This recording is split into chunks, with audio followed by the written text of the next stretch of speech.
If I go to my advanced REST client, I will demonstrate using SQL Plus style, JSON, and make a few points that are important to understand about using the SQL and a little about transactions. Okay. So SQL Plus style, you will see that the content type is application SQL, and the body is as though it were a SQL Plus client. And if I issue this command, then you will see that we have here the statement text drop table T1, and here table T1 created. So that is using REST enabled SQL with SQL Plus style. We can also use REST enabled SQL with a content type application JSON. And here we have an example where the statement, or in this case, there are two statements. We have a JSON object, and JSON, since JSON is a structure, it's a hierarchical structure of name-value pairs. We have a name here, statement text, and the value, the statement, the SQL statement. And here I'm inserting into T1 values 1, insert T1 values 2.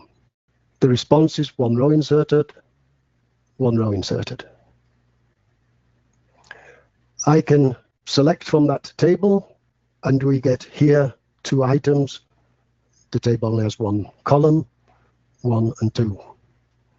One important thing to know is that we are using the HTTP protocol, which is connectionless, it's stateless, and it's connectionless. What that means is that you have to have some considerations, just as in all web and database applications. The considerations considering transactions. Remember, we don't have a permanent connection, it's connectionless. So we start a SQL statement and it ends with an implicit commit. Okay? What this means is that if you issue this statement again, if I were to issue the statement insert the value of 3 and insert the value of 1, then the response I get is 1 row inserted for the value of 3, and I will get here a unique constraint violation. So in a situation like this, you would want to catch this exception, but we have using REST enabled SQL, there is no way of catching that exception.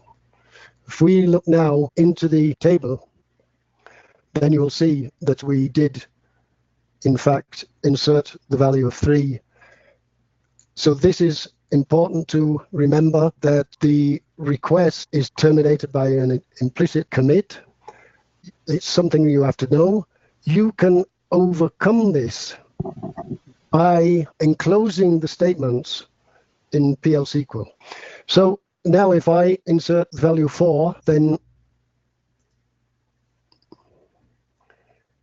you see here that we have the unique constraint exception once again.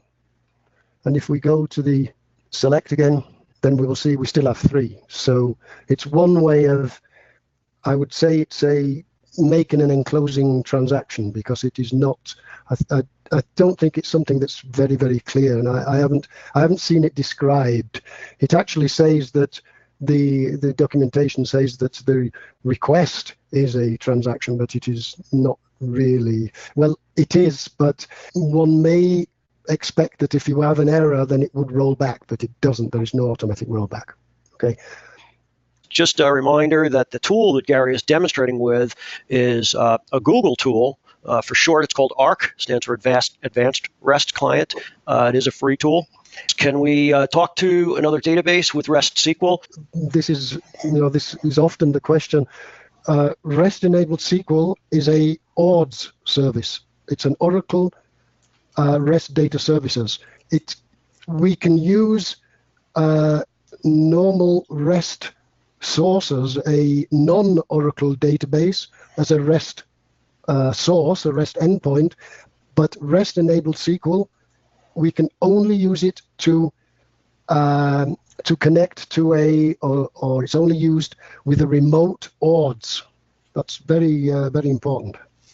And there's one more that just came in that I really like, and it says, if you develop RESTful services in Apex, are they visible outside of Apex in tools like Oracle SQL Developer?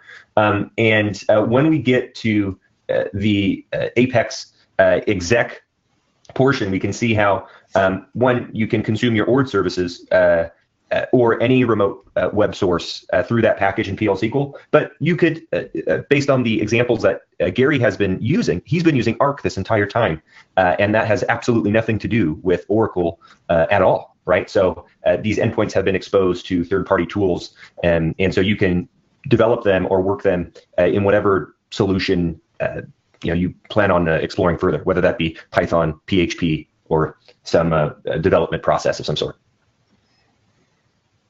Back to you, Gary. Okay. I'll just go through this quickly again. Remote DML considerations. I've just been through that, noting that HTTP is connectionless and stateless. So you've got to think about the transactions, dependencies, so that you're not going to get some kind of discrepancies in the data. I mentioned the use of an anonymous block.